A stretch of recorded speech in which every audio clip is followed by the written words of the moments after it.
L'ouverture d'un centre de vaccination à Coutras est-elle toujours d'actualité ? Oui, cette proposition est toujours d'actualité. Cependant, et aux dernières nouvelles, aucun centre de vaccination ne devrait ouvrir sur le territoire dans les prochaines semaines en raison d'un manque de vaccins. Nous restons tout de même attentifs aux demandes de l'État et nous nous tenons prêts pour l'ouverture d'un centre de vaccination sur Coutras. Le plus proche étant celui de Libourne, n'hésitez pas à consulter régulièrement leur site. Tous les matins, d'ailleurs, les inscriptions pour une nouvelle journée de vaccination débutent. Malgré un planning complet pour les prochaines semaines, il est également possible que des créneaux se libèrent en raison de désistements. La possibilité faite aux médecins généralistes de vacciner les patients âgés de 50 à 64 ans atteints de comorbidité est également une bonne chose. Elle permettra, je l'espère, à un maximum de volontaires de ne pas attendre plusieurs semaines avant d'avoir un rendez-vous. Pour les personnes ayant des difficultés pour se déplacer, les calibus ainsi que le service de transport de personnes à mobilité réduite sont à votre disposition pour vous rendre sur votre lieu de vaccination. Lors de votre campagne, vous aviez annoncé la création d'une rubrique sondage au sein de l'application mobile Coutras ma ville. Quand sera-t-elle fonctionnelle ? Je suis aujourd'hui en mesure de vous confirmer le lancement officiel de notre rubrique sondage. Ce nouvel outil vous permettra de donner votre avis sur des questions liées à l'actualité coutrionne ou encore à des projets que nous ambitionnons pour la commune. Vous pouvez donc télécharger, si ce n'est pas fait, l'application Coutras ma ville et ainsi répondre à la première question relative à l'interdiction de circulation des poids lourds en centre-ville. Au-delà de la création de cette nouvelle rubrique, la démocratie participative à Coutras prend plusieurs formes. Je pense à ce que l'on fait aujourd'hui, cet exercice de questions-réponses, mais aussi au Conseil des sages qui va très prochainement se réunir. Il y a aussi les référents de quartier ou à l'Omairie ou encore aux permanences lorsque je vous reçois le mardi matin et le vendredi après-midi. Vous pouvez également solliciter un rendez-vous si vous le souhaitez auprès de mes adjoints.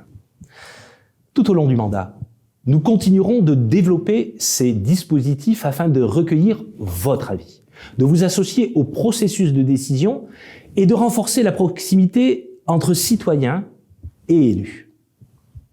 Serait-il possible de faire davantage respecter le stationnement en zone bleue ? Certaines personnes laissent leur voiture toute la journée, ce qui nuit au commerce de centre-ville. Cette remarque est d'autant plus intéressante que vous êtes vous-même commerçant sur la commune de Coutras. Donc oui, vous avez raison, le stationnement en zone bleue doit être respecté. Pour cela, nous avons souhaité adopter une démarche qui se veut pédagogique et non punitive. Elle se déroulera en 3 étapes. Dans un premier temps, nos agents de surveillance de la voie publique ont mené une action de sensibilisation. Ils ont délivré un autocollant rappelant aux automobilistes la nécessité de mettre leur disque de stationnement. Ensuite, des autocollants « Vous avez dépassé la limite de temps autorisé » ont été distribués. Enfin, dès le retour des vacances scolaires, les agents commenceront à verbaliser les véhicules en infraction. L'objectif ici ne sera pas de verbaliser pour verbaliser. Il s'agira simplement de faire respecter les 1h30 de stationnement offerts afin d'éviter les abus de certains usagers. Pouvons-nous savoir où en est le projet de rond-point au carrefour des rues Henri Dunant et François Mitterrand ? Concernant la sécurisation de cet axe, un marché de maîtrise d'œuvre a été lancé en novembre dernier. Un réaménagement de la RD 674 en partant de la station de lavage La Grenouille jusqu'au rond-point du McDonald's est à l'étude. De plus des différentes options envisagées, des aménagements seront prévus afin de faciliter le déplacement des cyclistes et des piétons. Je peux d'ores et déjà vous annoncer qu'un radar fixe nouvelle génération de type tourelle sera implanté sur cette portion en septembre prochain. Je profite de votre question pour vous annoncer également que la rue Robert-Boulin ainsi qu'une partie de la rue Baste devrait être totalement aménagée. Nous sommes actuellement dans une phase d'étude et les travaux devraient débuter en 2022. Enfin, les travaux de rénovation de la promenade Charles de Gaulle commenceront dès cette année. Cette vidéo de questions-réponses est maintenant terminée. Pour cette deuxième édition, je vous remercie et je remercie toutes les personnes qui ont pris le temps de m'en envoyer.